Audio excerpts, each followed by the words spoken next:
Yo, what is up guys? My name is Patrick, host of EDH Brutality, and you are watching another room vlog video. So without further ado, have you sit back, relax, and let's get into it.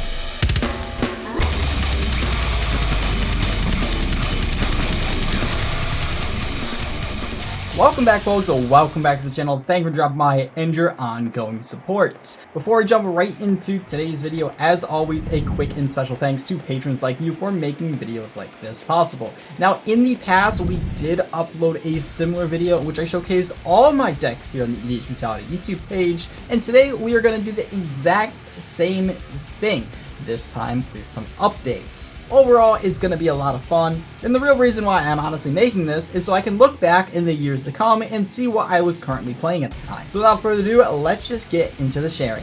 Alrighty folks, so here we go. I just need to move the microphone out of the way. My last video several years ago, we had a Blue Yeti. Now I have a Lewitt 440 here. Absolutely in love with that thing. As you can tell, the audio for this video sounds a bit different, and that's because I'm on my phone and not an actual microphone. So first things first, we do have this deck box from GameGenic, the Dungeon 1100 Pro. I really haven't changed any of my playmats. I will have a full video linked down below in the description if you're interested to see all the artwork here. But essentially, I think this is a great case to really store your playmats. I mean, it can hold at least 6. You could get more in here if you really squeeze them, but I don't want them rolling up as I play, so this is how they are stored. Moving on, we have our other deck boxes here. We are familiar with the blue GameGenic Dungeon 1100, which I will showcase right now. But last time we didn't have this sucker filled. Now we do. The perfect draft experience. You mix them up as you play with friends when they come over. If I can even get these in, yada yada. They all pick at random, and let's see what they get to play as. They get to play Mikaeus the Unhallowed. Now this is actually a deck that was one of my first decks ever. The reason why I say it's one of my first is because, well, to put it simply, it has evolved many times. It started out with an Erebos, got it dead, then it went to a Ghoul called Gisela, and now it's Mikaeus the Unhallowed, in which it sat like this for the past 2 years, and I really haven't played it too much, unfortunately. I think that will be my next cut and dismantle. I don't really like dismantling decks, but with the cost of that sucker, I may as well, especially if I'm not playing it. We have a Togatog, a wonderful deck still here on the channel, in which I love to play. Next up, we have a personal favorite of mine coming in with Tanifa, a land destruction, phasing, Voltron, mono blue stacks commander. What a mouthful. These two have deck text on the channel. As a matter of fact, just about all of these decks that I'm about to showcase here have deck text on the channel, aside from Mikaeus, but that's okay. So, moving on. Our next deck in the box is my second deck ever built, Angus Mackenzie. Now this is a Pillow Fort deck. The longest I've ever been in a game with Mr. Angus there was 4.5 hours long. Angus Mackenzie was a commander that I built as an alternative to Feldegriff, and I later regretted it, so I do have a Feldegriff deck coming shortly. But what do we have new for the year of 2025? We do have Aisha Tanaka. Now this used to be my General Jark-held commander deck. It is a full pre-modern deck, so nothing with retro or newer frames, just no new cards in general, and it is a blue-white banding deck. Rather fun. Once again, deck tech is linked in the description below. And if there's any decks you want to see and you need help with, feel free to let me know in the comments, and I will be sure to get back to you. We have the Creme de la Creme Skeleton Ship, in which I will be doing my 4th and hopefully final change log very shortly. I absolutely adore this deck. We now have a total of 56 different infinite combos within that Twiddle deck. It's rather absurd. I could always add in a High Tide to get that number to 68, but there's not too many basic islands in the deck, so I prefer not to do that. Next up, also new for the 2025 year, is Lord Magnus. Now, I did cover this general previously on the channel, and the reason why I say it is new is rather simple.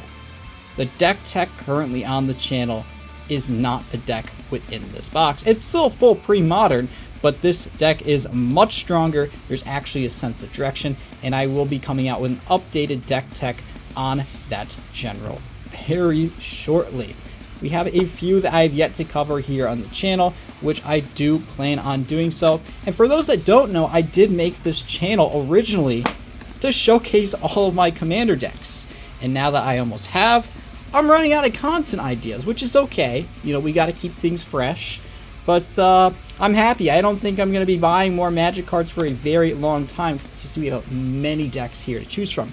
We also do have Feldegriff. What better way to have them? This was not planned. My first deck that I wanted to build with an old commander after Mikaeus, I chose him instead of Feldegriff. And what do you know? Feldegriff is right underneath Angus Mackenzie. A great group hug commander in which you have to politic your way to victory. Once again, a full pre-modern list, aside from a Yavimaya Cradle Grove, as well as a Felwar Stone. But that's not it for the commanders. No, we have really expanded our position here on the EDH Brutality YouTube page, and I'm going to shut this deck box very carefully, make sure none of those commanders get bent, because some of them are rather expensive. Moving on, we do have the red Gamegenic Sidekick, and I'm going to be honest, why is it red? Everything else is blue. Well, I do have that red case that holds my Playmats. I eventually plan to fill that deck box too, this time with red.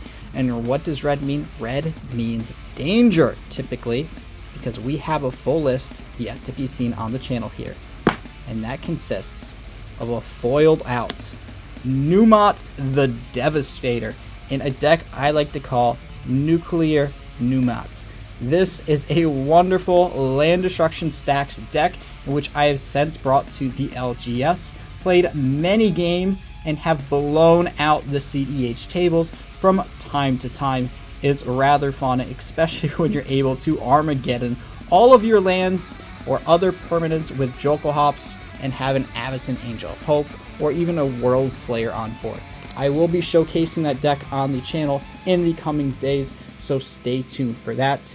Now, we do have this other Gamegenic case. This is my final decks that I have. And what does this signify? Well, this is my budget deck box. Ignore these cards. These are actually all of the crypts and stuff and the lotuses that have since been banned and unfortunately are now near worthless. I don't know why there's a single portcullis in here. I have to sort these. Actually, believe it or not, I am giving away both Jeweled Lotuses and both Mana Crypts to a single lucky winner if we meet the criteria as mentioned in my most recent giveaway video. You can take a look at that, linked down in the description below. So even though these all have lost significant value, you know, if you do win, you're gonna win several hundreds of dollars worth of merchandise that either A, I'm not comfortable playing with, or B, I'm not comfortable selling at a loss. So we do have the budget deck box here, and you're probably wondering, well, what even is this?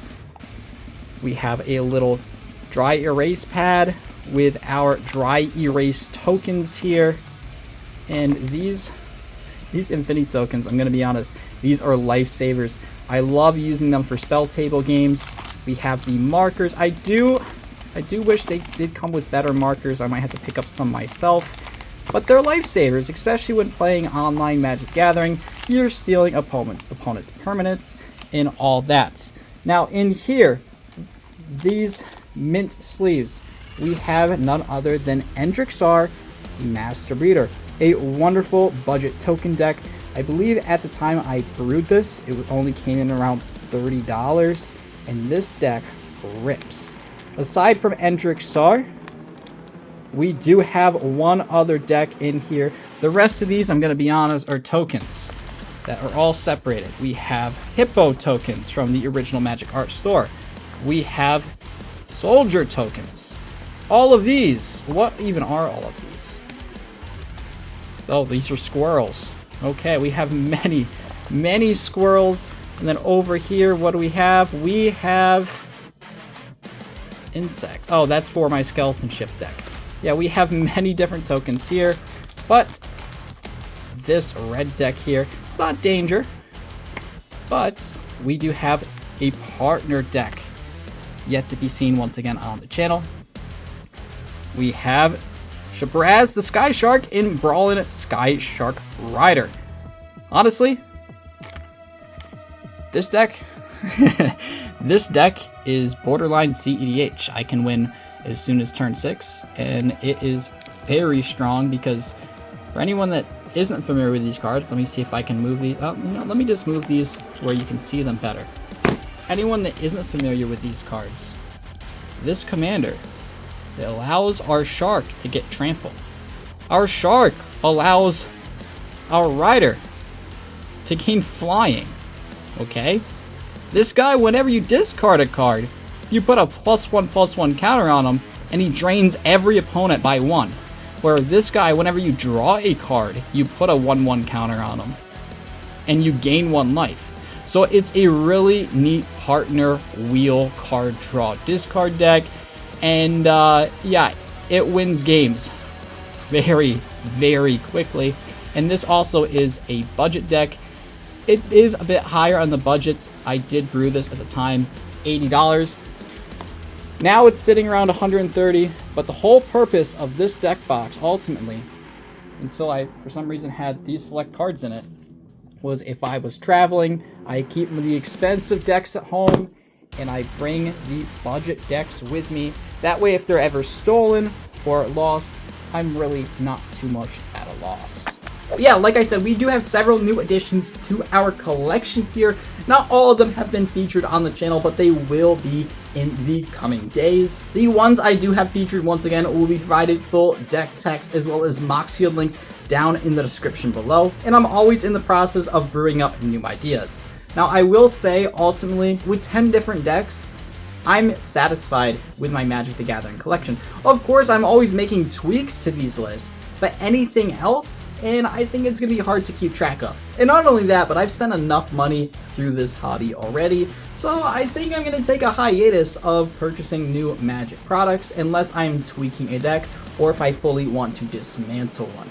Adding new decks to this list, it's not really my main priority. But yeah, overall, I've got some pretty exciting changes here. And like I said, the main reason why I made such a video is so I can see what I'm playing for the year, as well as how my collection changes throughout time. We do have some more exciting videos planned in the works, as well as episode 2 of our Fatality EDH gameplay series, debuting in the next couple months. But with that, as always, if you want to stay tuned for future videos in the channel, make sure you like, subscribe, and hit the bell down in the bottom right-hand corner of the screen. As we said, my name is Patrick, host of EDH Brutality. I thank you for watching, I hope you enjoyed, and I'll see you in the next video. Peace out, guys.